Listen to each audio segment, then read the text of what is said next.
Right now, in a post-pandemic and volatile world, the term inflation is mentioned frequently.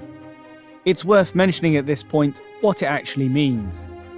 Inflation in plain English is when money loses value as prices rise.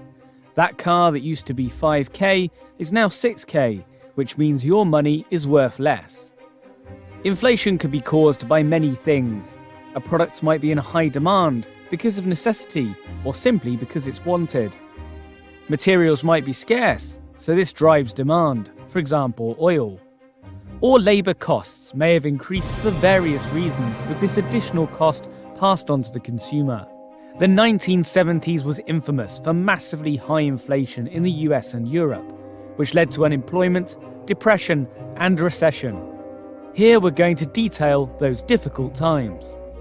Before we start to explore this, a little nudge to like this video if you're enjoying it, and if you want to be the first to see more videos like this one, then click the subscribe button and notification bell for Equity Economics. Now back to inflation in the 70s. So why did inflation go so crazy and lead to interest rates rising to nearly 20%? In a nutshell, it was because of Richard Nixon.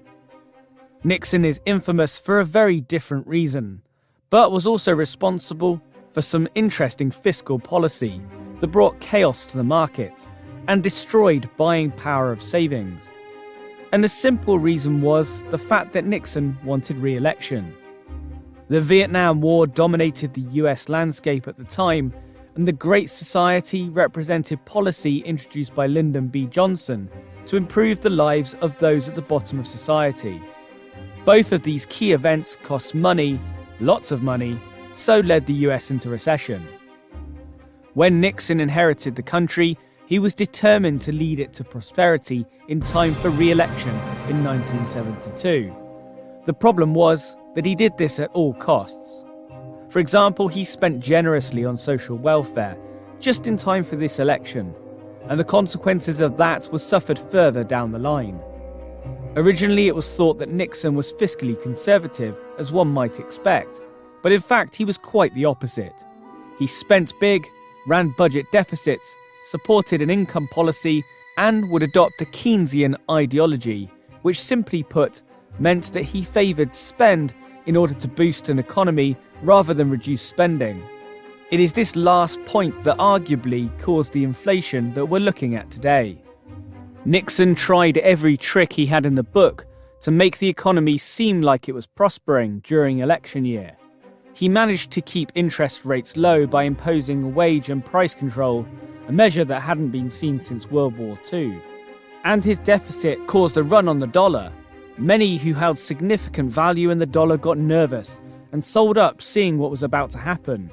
They knew that Nixon was papering over the cracks, so got out while they still could. Still, none of this concerned the president, who was just needing to keep inflation down in the short term and play a political game to get 4 more years. Another way he artificially kept the US economy booming was to apply some pressure to the Federal Reserve System to keep interest rates low and promote short-term growth, at least until he had won the election. To do this, he fired Fed Chair William McChesney Martin and replaced him with Arthur Burns in early 1970.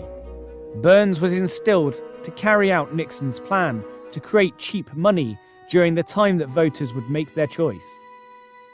We're halfway through our look at wealth inequality, so another reminder that if you're enjoying the video, why not give us a like and a subscribe? It won't cost you a single tax dollar. Anyway, back to wealth inequality. Nixon's plan worked.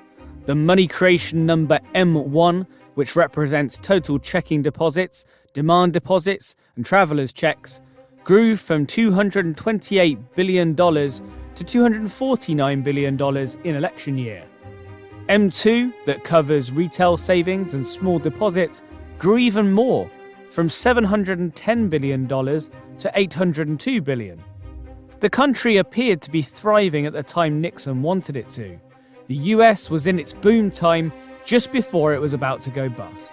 The Democrats held Congress, but Nixon comfortably won the public vote and 49 out of 50 states to destroy George McGovern. The plan had worked, and Nixon had, what he thought at the time, 4 more years.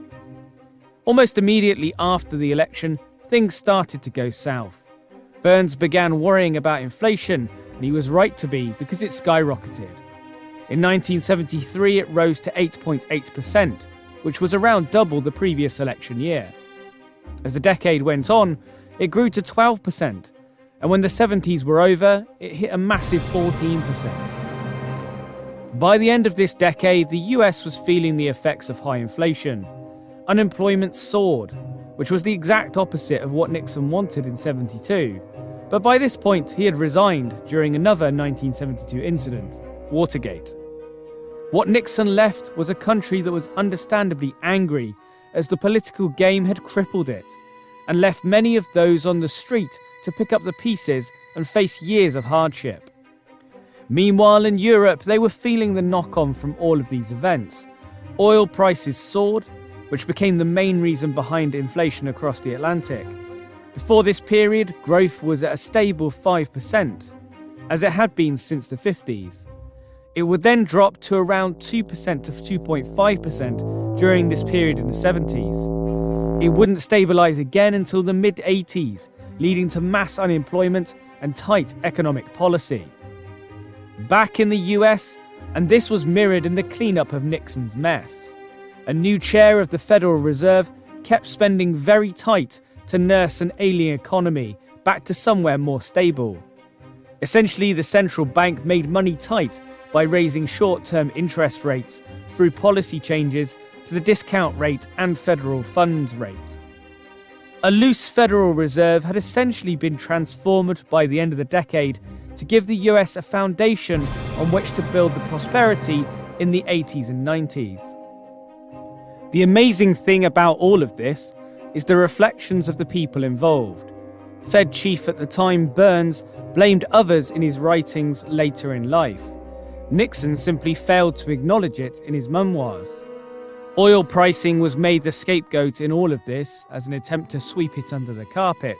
But it's clear that poor policy making for the US, but greedy policy making to win an election, is what caused huge inflation.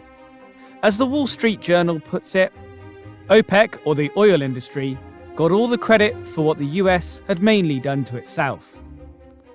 So this is inflation in the 1970s. There's no doubt that oil prices did contribute to this difficult time, but it appears as though it was a contributor rather than a cause. What in fact caused the Great Inflation was short-term gain for one man that led to long-term pain for a nation, as well as another continent. Nixon tried to rig the economic deck in the run-up to an election, and he succeeded. This was the catalyst to send inflation to record levels and cause economic devastation that would last around a decade before stabilising economic policy could rescue the ship and stop it from running aground. What this period of history shows us is that the want for power and an individual need can add risk to what is good for the many. Nixon wanted to win an election and did everything he could to create an artificial landscape of prosperity to do this. It wasn't the best thing for society, massively impacted the population once the election was over. His pressure on the Federal Reserve paid off for him, but led the US into turmoil. Usually, external factors can contribute to inflation, as we're seeing today, but the 70s is a great example of how a government can shoot itself in the foot, or more precisely, in the wallet.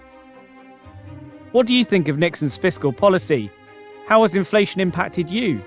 Let us know in the comments, and remember to like this video and subscribe to Equity Economics to get notified of the latest videos, just like this one.